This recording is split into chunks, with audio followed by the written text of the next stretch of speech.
Buenas tardes, mis apreciados hermanos y amigos de los 6 continentes de habla hispana.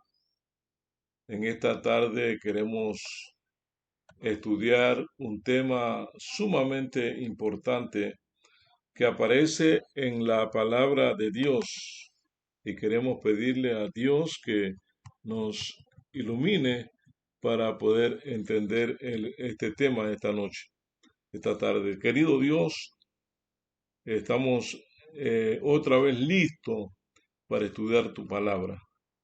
Rogamos que tu Espíritu Santo tome nuestros pensamientos y los modifique donde tenga que modificarlo para que tu palabra pueda cumplir las expectativas por las cuales tú la has dejado. En el nombre de Cristo Jesús, amén. El título del tema: ¿con qué cuerpo resucitaremos? Aunque la Biblia afirma que habrá una resurrección general tanto de creyentes como de incrédulos, en el presente estudio solo trataremos de aquella que tiene que ver con lo que han confiado en Cristo y descansan en su obra de salvación.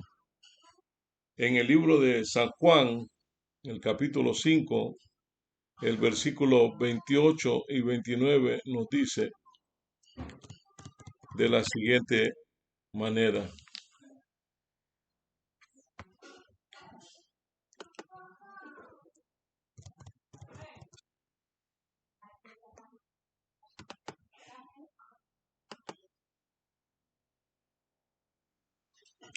no os maravilléis de esto, porque vendrá hora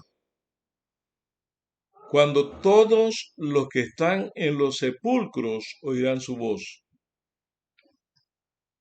y los que hicieron lo bueno saldrán a resurrección de vida, mas los que hicieron lo malo a resurrección de condenación. El concepto cristiano de la resurrección es totalmente diferente del griego o del judío. Los griegos pensaban que el cuerpo era un impedimento para la vida y esperaban el momento en que el alma fuera librada de su prisión. Concebían la vida después de la muerte en función de la inmortalidad del alma, pero rechazaban firmemente toda idea de resurrección corporal. Recordemos la burla que hicieron de la palabra de Dios a Pablo en Hechos 17:32. Pero cuando oyeron lo de la resurrección de los muertos, unos se burlaban y otros decían: ya te oiremos acerca de esto otra vez. Los fariseos, por el contrario, estaban firmemente persuadidos del valor del cuerpo y esperaban una resurrección corporal, aunque creían que ésta sería exactamente con el mismo cuerpo.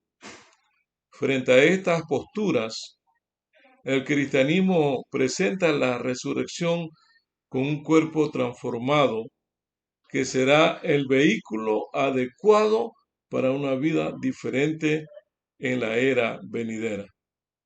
En 1 Corintios 15:34 al 44, el concepto cristiano es, por lo tanto, muy diferente.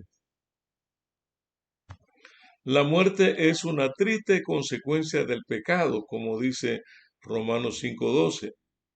Por tanto, como el pecado entró en el mundo por un hombre, y por la muerte, así pasó a todos los hombres, por cuanto todos pecaron. No podemos estar junto a la tumba sin lágrimas Ni aun el hombre perfecto, inmaculado, pudo dejar de llorar ante la tumba de su amigo Lázaro. San Juan 11, 34 al 35, y dijo, ¿dónde le pusiste? Le dijeron, Señor, ven y ve. Jesús lloró.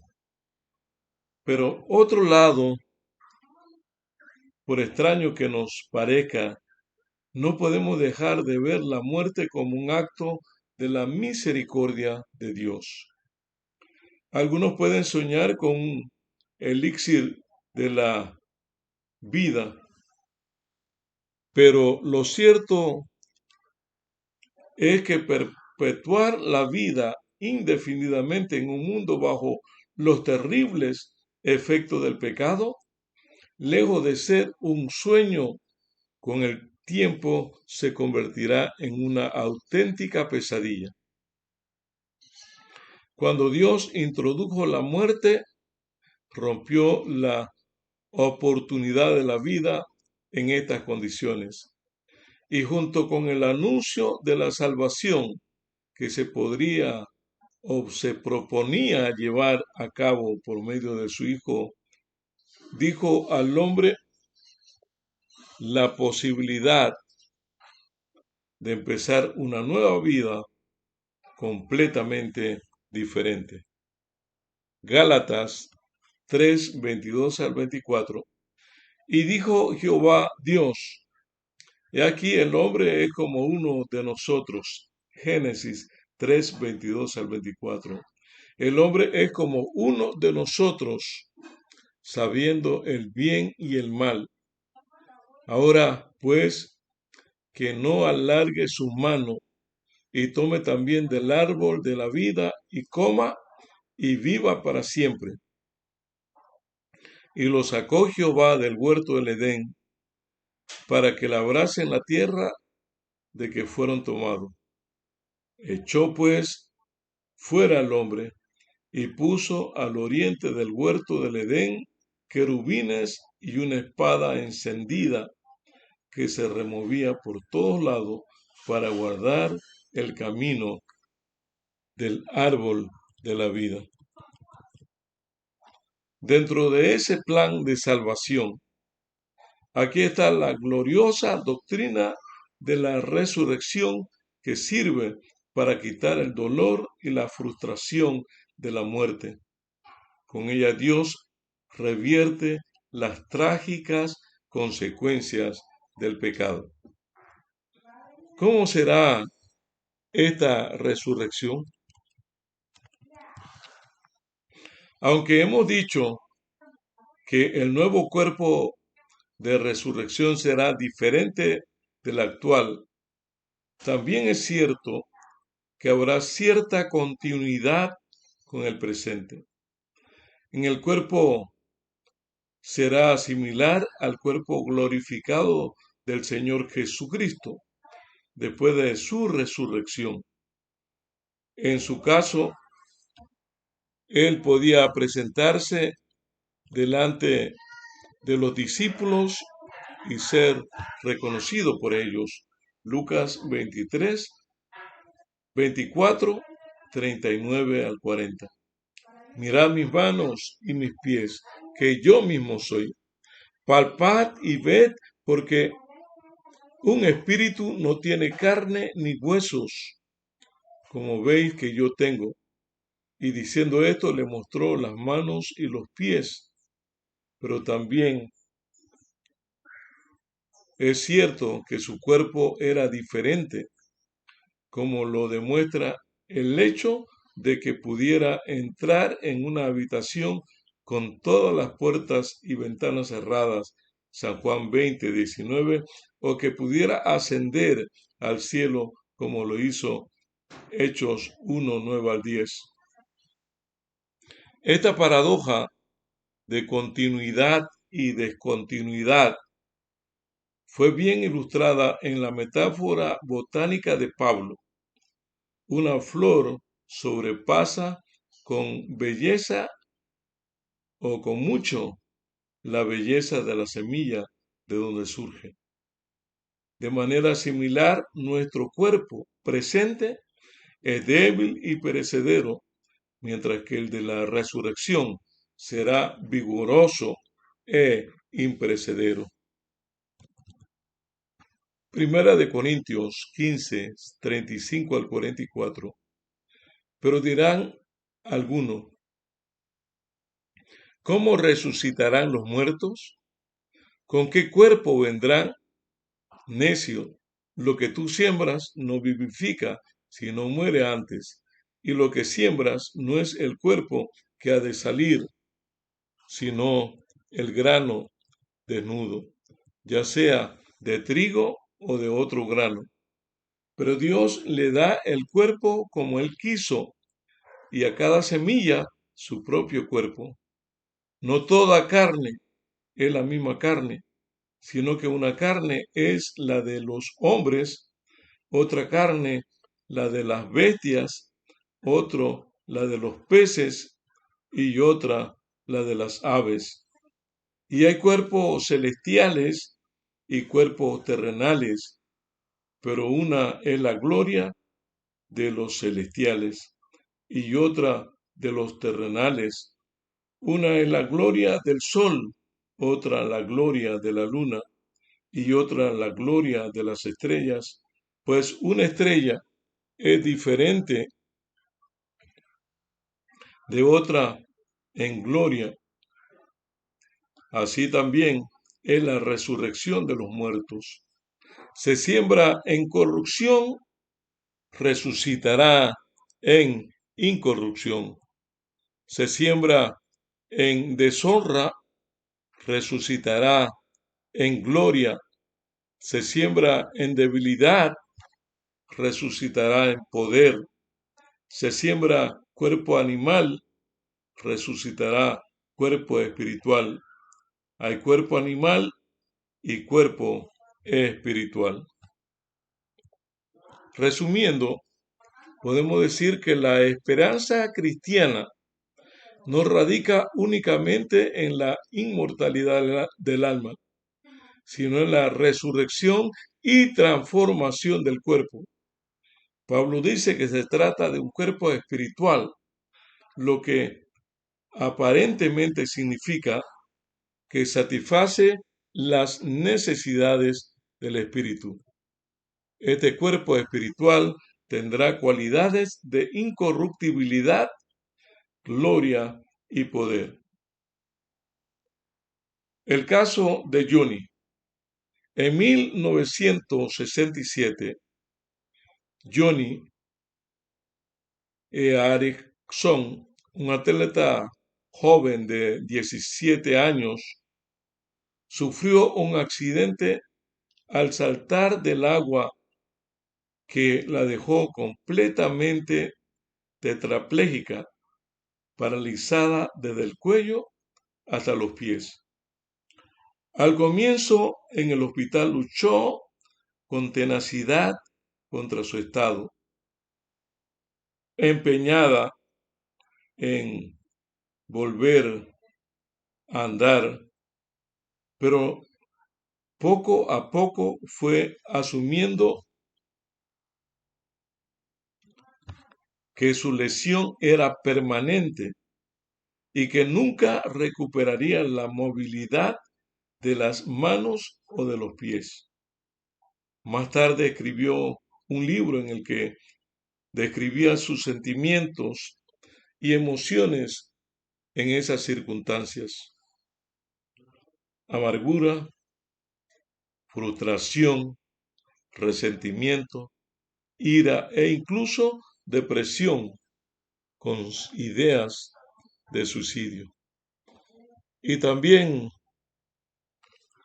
experimentó lo que ella misma calificó como acceso de rebeldía contra Dios. Sin embargo, poco a poco fue saliendo del profundo agujero en la que se encontraba y comenzó a confiar en Dios y a enfrentarse al futuro con realismo. Aprendió a pintar con la boca y se convirtió en una famosa oradora y escritora que ha ayudado a muchos discapacitados.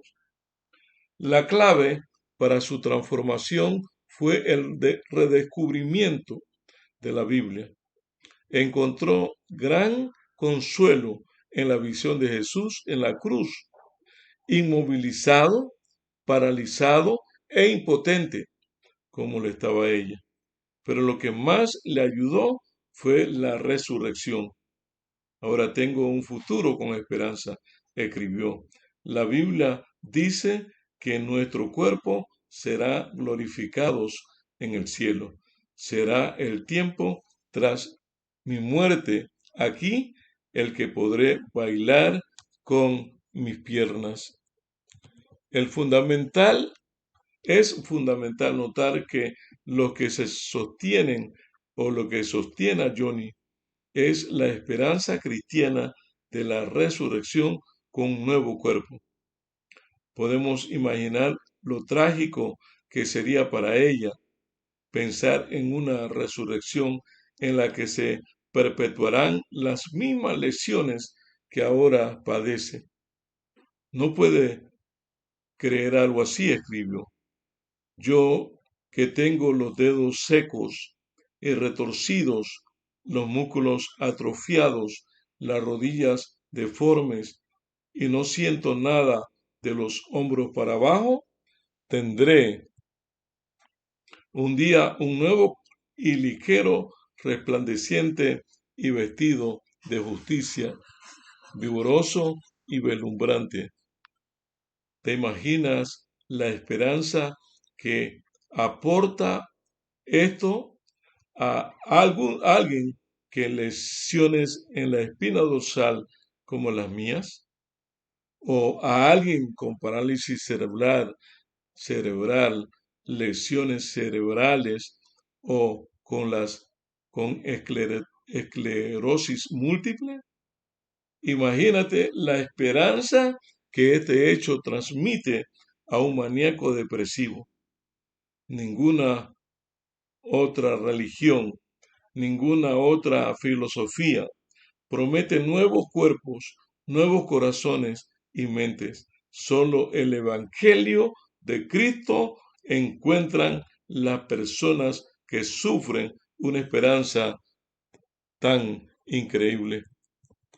Johnny nos relata su experiencia en una conversación cristiana en la que el orador, al final de su mensaje, pidió a la audiencia que se arrodillara para orar.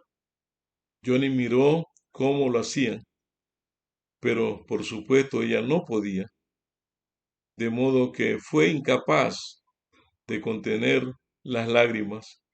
Era algo especialmente difícil para ella, ya que crecido en la iglesia reformada episcopal, donde estaba acostumbrada a arrodillarse para orar. Entonces se acordó de la resurrección. Allí sentada, recordé que en el cielo podré saltar, bailar y levantar las piernas, y aunque estoy aquí, y aunque estoy segura de que Jesús se deleitará viéndome andar de puntillas, hay algo que pienso hacer que seguramente le gustaría más. Si es posible, en algún lugar y antes de que comience la fiesta, antes de que los invitados sean llamados a la mesa del banquete en la boda del Cordero, lo primero que pienso hacer con mis nuevas piernas de resurrección es caer sobre mis rodillas glorificadas. Me arrodillaré en silenciosa gratitud a los pies de Jesús. En repetidas ocasiones, Johnny escribía en su libro, tengo muchas ganas de que llegue ese momento. Cristo nos ha dado una nueva esperanza. La salvación que Cristo ganó por medio de su muerte en la cruz y su posterior resurrección abarca todo nuestro ser, espíritu, alma y cuerpo. Gracias a Él tenemos una esperanza segura de que con nuestros cuerpos resucitados glorificaremos a Dios. Las manos que han pecado serán levantadas en adoración eterna. Los ojos que han mirado el mal verán al Rey en su hermosura. Las bocas que han hablado mal no dejarán de anunciar las virtudes de aquel que nos amó. Los críticos del tiempo de Jesús eran los saduceos. En todo tiempo han habido personas que han cuestionado la doctrina cristiana de la resurrección. En los evangelios nos encontramos con una secta del judaísmo que ridiculizaba cada vez que tenía ocasión. Estos eran los saduceos. En el libro de Hechos 23:8, porque los saduceos dicen que no hay resurrección, ni ángel ni espíritu.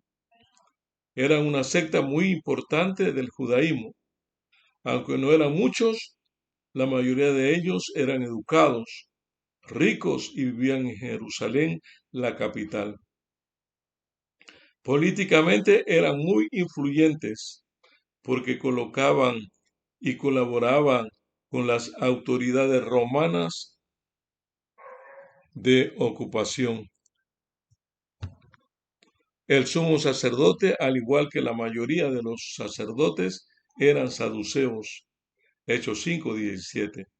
Así que, aunque gobernaban un pueblo en el que Dios había intervenido milagrosamente, es un sinfín de ocasiones a lo largo de toda su historia, ellos negaban todo lo sobrenatural, aunque por supuesto eran tremendamente religiosos. Los saduceos modernos y esta actitud antigua sigue estando muy presente en nuestro mundo moderno y es constantemente manifestada por intelectuales, profesores, políticos, pensadores, científicos y, por supuesto, religiosos. Con la arrogancia que les caracteriza, no es difícil escuchar afirmaciones de este tipo. La ciencia ha comprobado que el universo se ha creado a sí mismo y también funciona por sí solo. Olvídate de las rancias ideas acerca de un Dios creador. La religión misma es un fenómeno natural, cuyas causas son en parte fisiológicas y en partes psicológicas. Mira, si tú eres un cristiano, es porque tienes un desequilibrio glandular y emocional. Olvídate de cosas sobrenaturales, no existen. Debemos descartar la idea anticuada de que hay un Dios que ha intervenido alguna vez en la historia humana o que se haya revelado y que quiere que le conozcamos.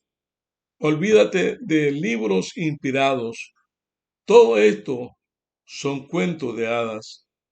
Al igual que en el pasado, estas personas tienen muchas influencia y poder social en el presente. Son lo que podríamos llamar diseñadores de sociedades, controlan los medios de comunicación y tienen el poder político.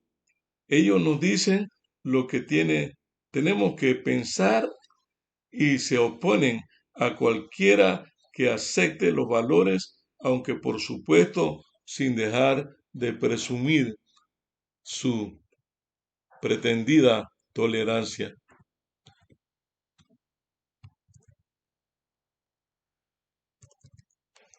Lo curioso es que entre ellos hay también un buen número de teólogos empeñados en negar cualquier intervención milagrosa de Dios en la historia de este mundo. desarrollan complicadas teorías para decirnos que Jesús de la historia fue un hombre normal al que sus discípulos convirtieron con el tiempo en el Hijo de Dios, algo que por otro lado él nunca pretendió ser. Niegan igual la autoridad de la Biblia como libro inspirado por Dios. Para ellos, los evangelios contienen las leyendas tardías y distorsionadas de lo que realmente ocurrió en los tiempos de Jesús. También han desarrollado unos principios críticos por los cuales pretenden descartar la verdad de los evangelios que se esconde entre los mitos y las leyendas inventadas por los primeros seguidores de Jesús.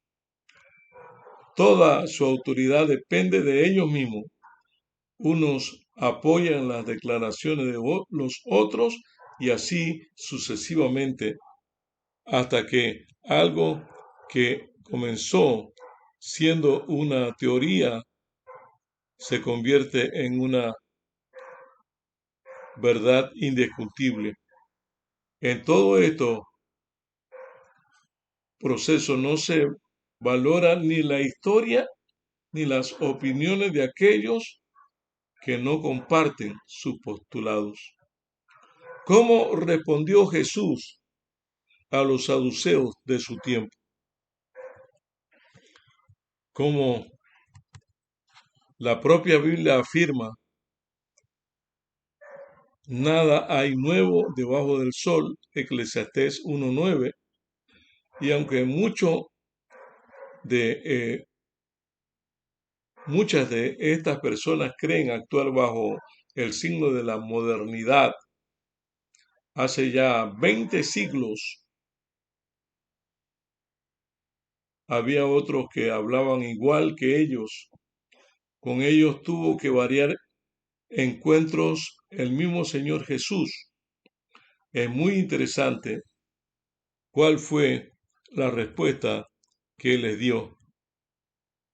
En el libro de Mateo 12, 18 al 27. Entonces vinieron a él los saduceos, que dicen que no hay resurrección, y le preguntaron diciendo, Maestro, Moisés nos escribió que si el hermano de alguna muriere y dejara esposa, pero no dejara hijos, que su hermano se case con ella y levante descendencia a su hermano. Y les cuentan un relato al Señor Jesús. Yo soy el Dios de Abraham, de Isaac y de Jacob. Dios no es Dios de muerto, sino es Dios de vivo. Así que vosotros muchos erráis. En el cielo no nos casaremos. Los saduceos presentaron una pregunta a Jesús sobre la resurrección, basándose en la ley del levirato que encontramos en Deuteronomio 25, 5 al 6. Por la forma de su planteamiento, percibimos que se consideraban muy inteligentes y que habían puesto con maestría lo que para ellos era lo absurdo de la doctrina de la resurrección. Ellos creían que en esta vida se generan tantas anomalías que es inconcebible perpetuarlas más allá del sepulcro. Una vida después de la muerte solo aumentaría los problemas que ya existen aquí. Según el caso que ellos expusieron, la mujer sería reclamada por 7 hombres ansiosos de poseerla, mientras ella buscaba desesperadamente cómo esconderse de todos ellos, como si no tuviéramos suficiente en la vida para llegar a la eternidad y seguir igual o peor. Jesús comenzó y terminó su respuesta señalándole su error con una clara afirmación: estáis equivocados y estáis muy equivocados. En Marcos 12:24, entonces respondió Jesús y le dijo: no erréis por esto, porque ignoráis las Escrituras y el poder de Dios. En el capítulo 12:27, así que vosotros mucho erráis. La razón fundamental de su error radicaba en el hecho de que eran ignorantes. Marcos 2:28, el Señor señaló que habían dos cosas que desconocían: ignoraban las Escrituras, ignoraban el poder de Dios. Ignorancia de las Escrituras. Empecemos por notar la seria advertencia que Jesús les hizo a los saduceos de su tiempo y que sigue teniendo la misma importancia en nuestros días. Ignorar las Escrituras nos puede llevar a cometer graves errores. Cuando dejamos de escuchar a Dios a través de su palabra, lo único que nos queda es escuchar al hombre, ya sea a nuestro propio corazón o a otros. Pero la palabra de Dios no se puede comparar con la de ningún hombre. El sucio corazón humano no es el lugar indicado para buscar la verdad de Dios. Incluso los filósofos más inteligentes no saben nada de Dios si previamente Él no se lo revela. La Biblia es la única fuente de revelación fiable que el hombre tiene que conocer. Es muy significativo que en sus altercados tanto con los fariseos como los saduceos, Jesús consideraba las Escrituras como el árbitro y la Suprema Corte de apelación en cada situación. Lucas 10, 25 y 26. ¿Haciendo qué cosa heredaréis la vida eterna? Le dijo: ¿qué está escrito en la ley? ¿Cómo lees? Marcos 10, 3 al 4, 19, 3 al 4. ¿Es lícito al hombre repudiar a su mujer por cualquier cosa? Él respondió, le dijo: ¿no habéis leído? Sin embargo, lo que nos llama la atención aquí es que no fue solo Jesús quien mencionó la Biblia, también lo hicieron los saduceos. Marcos 2:19, Maestro, Moisés nos escribió, pero Jesús se quejó de lo mal que las interpretaban. Tan grande era su falta de comprensión que la tildó de ignorancia. ¿Qué decía el Antiguo Testamento sobre la resurrección? La controversia que Jesús tenía con los saduceos nos lleva a hacernos una pregunta: ¿realmente hablan las Escrituras del Antiguo Testamento acerca de la resurrección? El Señor Jesucristo dijo que las Escrituras hablan de su muerte y resurrección. Cuando Jesús se apareció después de resucitar a los dos, camino de Emaús, en Lucas 24, 25 al 27, oh insensatos y tardos de corazón para creer todo lo que los profetas han dicho. ¿No era necesario que el Cristo padeciese estas cosas y que entrara en su gloria y comenzando desde Moisés y siguiendo por todos los profetas, le declaraba en todas las escrituras lo que él decía. A todos nosotros nos hubiera gustado estar aquel día allí para escuchar cómo el Señor explicaba el Antiguo Testamento y ver cómo Él hacía referencia a su persona y obra. Todo esto nos hace pensar en cuanto conocemos nosotros el Antiguo Testamento. De hecho, el tema de la resurrección no estar presente en la esperanza de los creyentes de la antigüedad. Veamos cómo se expresaban algunos de ellos. Salmos 6, versículo 5. Porque en la muerte no hay memoria de ti. En el Seol, ¿quién te alabará? Salmo 39. ¿Qué provecho hay en mi muerte? Cuando descienda a la sepultura, te alabará el polvo, anunciará tu verdad. Isaías 38, 18 y 19. Porque el Seol no te exaltará, ni te alabará la muerte, ni los que descienden al sepulcro. Esperarán tu verdad.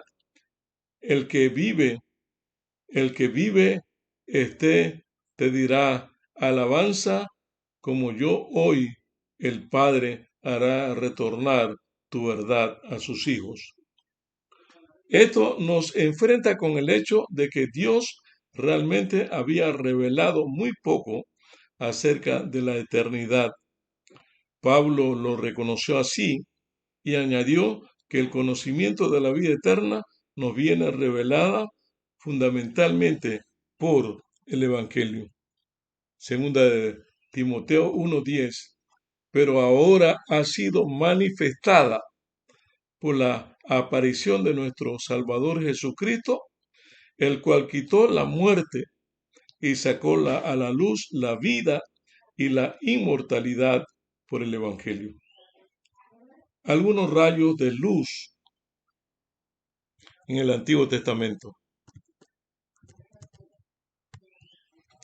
Pero a pesar de la oscuridad, no por ello dejaba de haber algunos rayos de luz muy claros. Por ejemplo, en su encuentro con los saduceos, Jesús citó el libro de Éxodo 36:6. Yo soy el mismo de tu padre, el Dios de tu padre, el Dios de Abraham, Dios de Isaac y Dios de Jacob. Algunos teólogos modernistas afirman que aquellos hombres no es que estuvieran vivos, sino que lo que había sobrevivido era su influencia. Muchos dirigentes que en el curso de su vida han ejercido influencia sobre el corazón y la mente de sus contemporáneos siguen viviendo después de la muerte, en el sentido de que la memoria de su ejemplo ofrece constante inspiración. Es decir, Abraham estuvo vivo en la memoria de los israelitas, aunque realmente estaba muerto.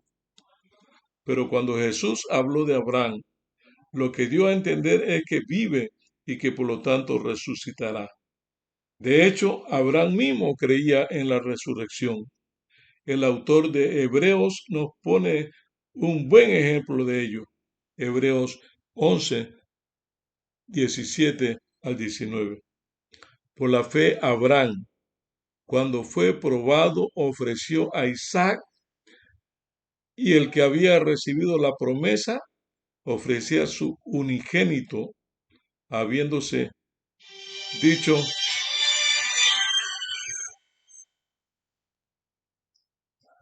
en Isaac te serán llamadas descendencia, pensando que Dios es poderoso para levantar aún de entre los muertos, de donde en sentido figurado también le volvió a recibir.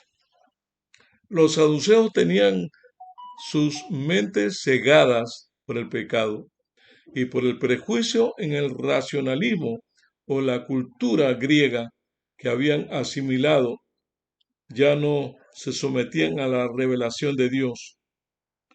Los símbolos del sistema levítico. Pero no solo habían indicios en el Antiguo Testamento de la resurrección general de los muertos, el propio sistema de sacrificio que ordenaban el sistema levítico anunciaba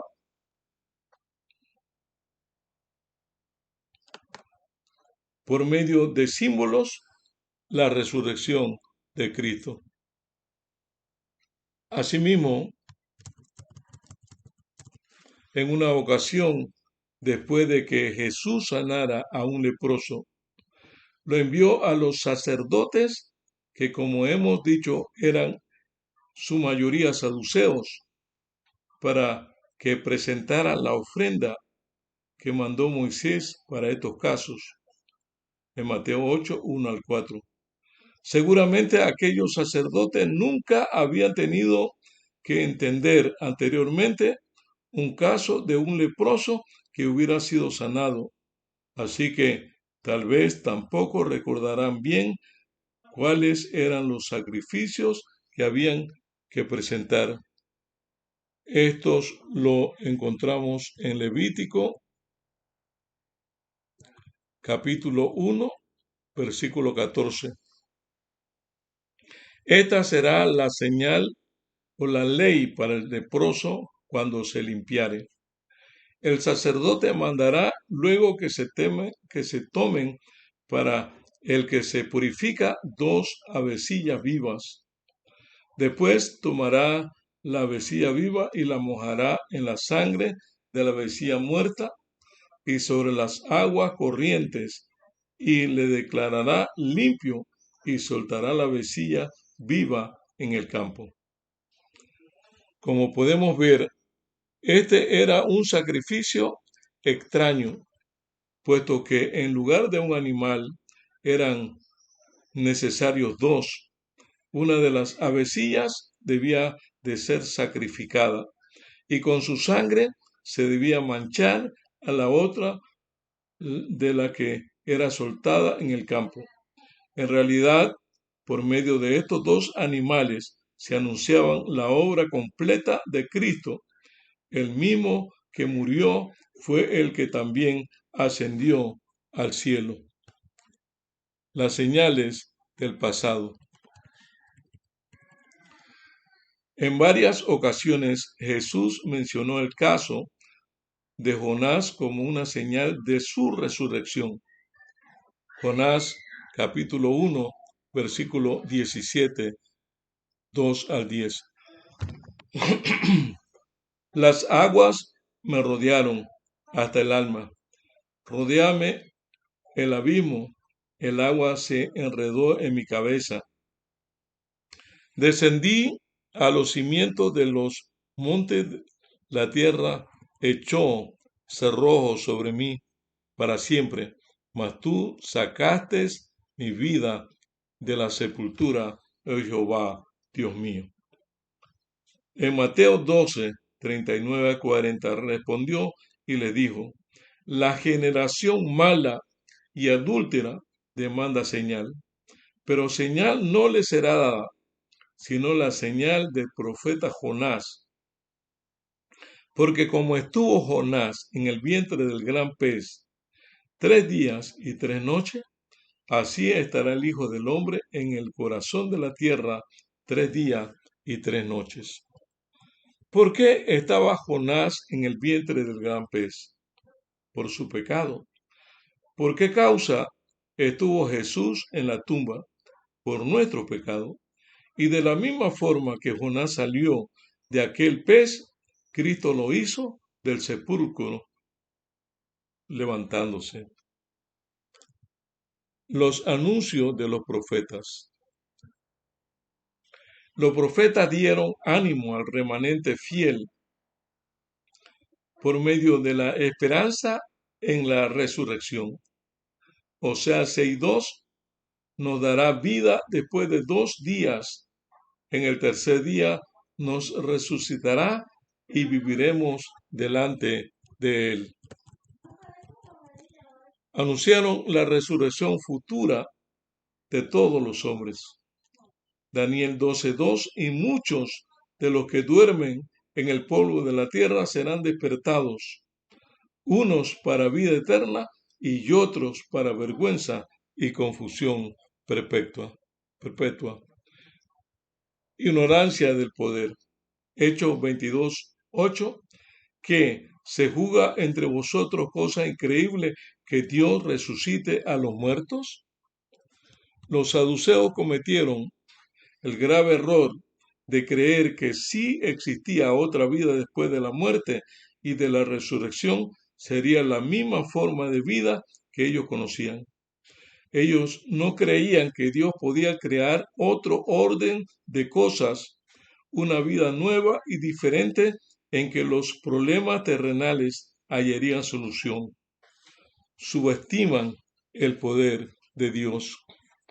Cuando vemos cuerpos embalsamados, como las momias, cuando pensamos en huesos carcomidos o cuerpos desintegrados que su polvo ha sido esparcido a los 4 vientos, parece difícil creer en la resurrección.